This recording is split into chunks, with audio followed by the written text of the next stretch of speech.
Hello student. आज हम एक नया टॉपिक स्टार्ट करने जा रहे हैं। उसी के इंट्रोडक्शन पार्ट आज हम सीखेंगे। टॉपिक है अकाउंटिंग रेशियो।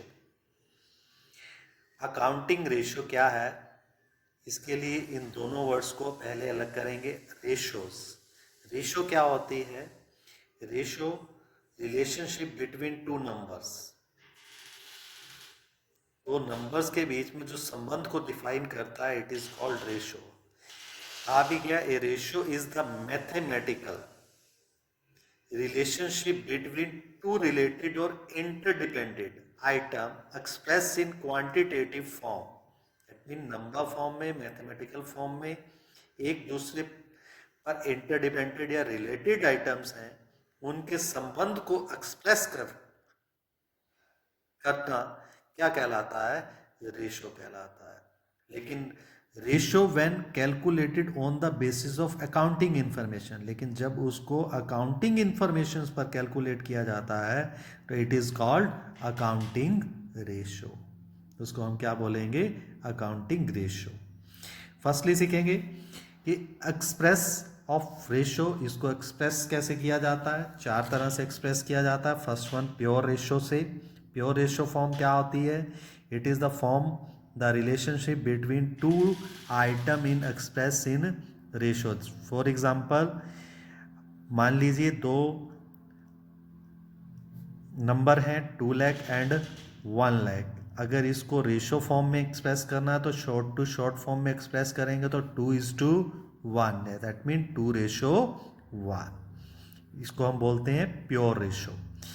या इसको हम परसेंटेज के रूप में एक्सप्रेस कर सकते हैं। परसेंटेज के रूप में एक्सप्रेस करने के लिए क्या करते हैं? 100 से मल्टीप्लाई। दैट मीन एक नंबर दूसरे नंबर से कितने परसेंट है। दैट मीन जैसे फॉर एग्जांपल 2 लाख और 1 लाख का रिलेशनशिप फाइंड कर रहे हैं इन परसेंटेज। That mean 200%। एक नंबर दूसरे से 200% ज़्यादा है।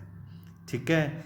इसको टाइम्स, टाइम्स मीन गुना के रूप में, नंबर्स ऑफ आइटम्स के रूप में कहता है the express in number of times the a particular figure is when compare to the another figure. Another figure से कितने गुना है उसको हम बोलेंगे टाइम्स। सेम एज एग्जांपल उठा रहा हूँ, 2 लाख बाय 1 लाख। एक नंबर दूसरे नंबर से कितने गुना है? 2 टाइम्स। दैट मीन दुगुना है। 2 लाख 1 लाख से कितने हैं? 2 टाइम्स हैं, 2 गुना है। फ्रैक्शन, फ्रैक्शन के रूप में लें तो फ्रैक्शन के रूप में एक्सप्रेस करते हैं तो 2 लाख बाय 1 लाख, वही सेम नंबर लिए तो दैट मीन 2/1। इस तरह से कोई भी रेशो जो एक्सप्रेस की जाती है वो 4 तरीके से एक्सप्रेस की जाएगी। नेक्स्ट वन आता है objective of ratio analysis. Ratio analyse करने के ऑब्जेक्ट क्या होते हैं? First one, to simplify the accounting information. क्या होता है कि सभी यूजर्स के लिए डाटाज को, फुल डाटाज को रिमेंबर कर रखना आसान नहीं है, तो उनको ईजीएस्ट फॉर्म में, सिंपलेस्ट फॉर्म में कन्वर्ट करता है रेशो एनालिसिस।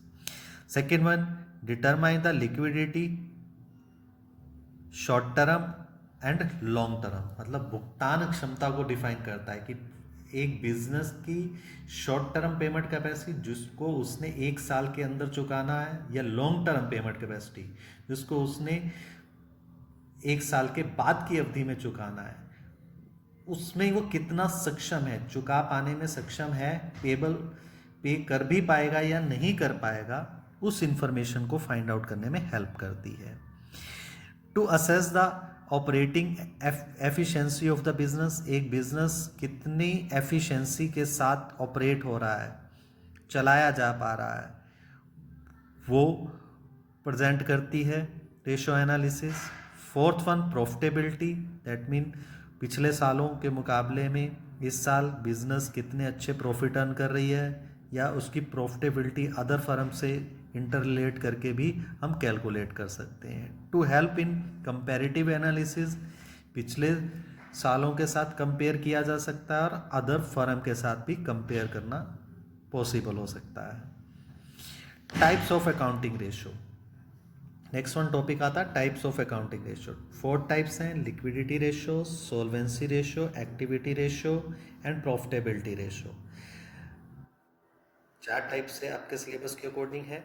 इसमें हम जैसे जैसे आगे आएंगे वैसे वैसे इस पर डिस्कस करेंगे। इनमें फर्स्ट डिस्कस करते हैं लिक्विडिटी रेशो। लिक्विडिटी रेशो क्या है?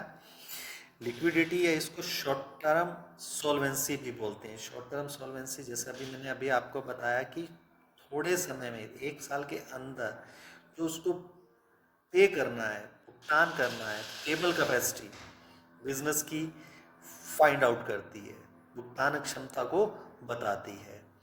Liquidity ratio are those ratio which are computed to evaluate the capability of the entity to meet its short term liability, right?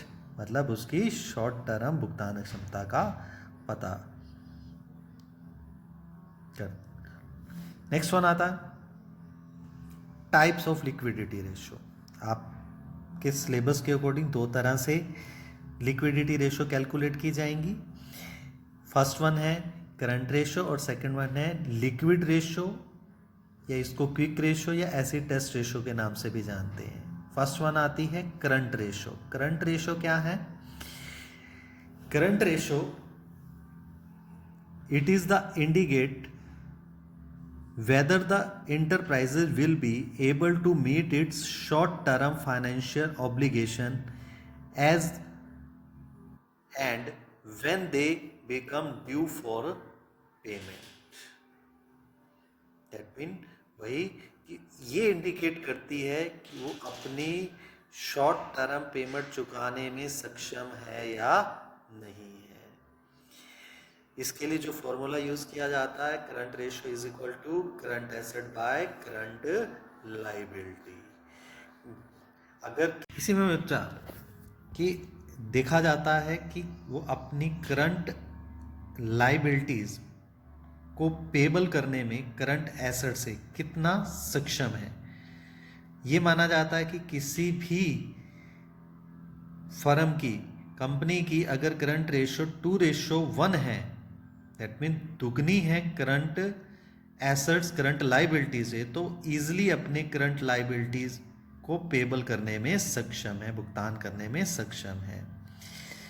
अब फर्स्टली अगर इस फॉर्मूले को स्टडी करें तो करंट एसेट और करंट लाइबिलिटी क्या है आप सबको पता है। Current assets which were converted into cash with in 1 year and current liability which were payable in 1 year. Current assets में क्या क्या इंक्लूड किया जाता है, जैसा हमने फर्स्ट चैप्टर में भी किया था, एक बार यहाँ रिपीट करेंगे। वही current investment, marketable securities, inventories, लेकिन यहाँ करंट एसेट लेते हुए इन्वेंट्रीज में ध्यान रखेंगे कि लूज टूल और स्टोर्स को इंक्लूड नहीं करेंगे, उसको छोड़ कर लिया जाएगा। ट्रेड रिसीवेबल में क्या क्या होता है, BR डेटर्स लेते वक्त ध्यान रखिएगा कि प्रोविज़न डिडक्ट करके लेने हैं। Cash and cash, that mean cash balance, bank balance.